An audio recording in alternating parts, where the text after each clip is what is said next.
2025 সালের কুরবানিকে কেন্দ্র করে ইতিমধ্যেই অনেক সেলিব্রিটি পশু কেনা শুরু করেছেন।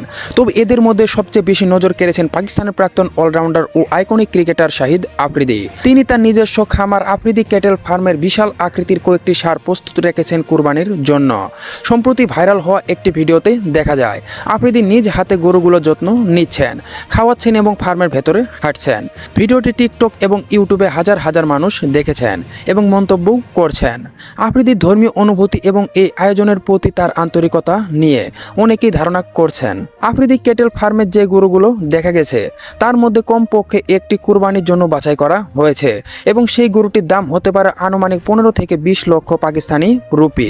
এই গরুগুলোর আকৃতি অত্যন্ত বড় এবং দেখতেও অনেক সুদর্শন। আফ্রিদি এর আগেও তার কুরবানির পশু নিয়ে আলোচনায় এসেছিলেন, তবে এবার তার ফার্মে প্রস্তুত করা গরুগুলোর আকৃতি ও গঠন দেখে অনেকেই একে এখন পর্যন্ত সবচেয়ে বড় কুরবানির গরু প্রস্তুত বলছেন। তার এই উদ্যোগ কেবল পশু কুরবানির মধ্যে সীমাবদ্ধ নয়, বরং তিনি এই ফার্মের মাধ্যমে যুব সমাজকে পশুপালন ও কুরবানির ইসলামী শিক্ষা দেন।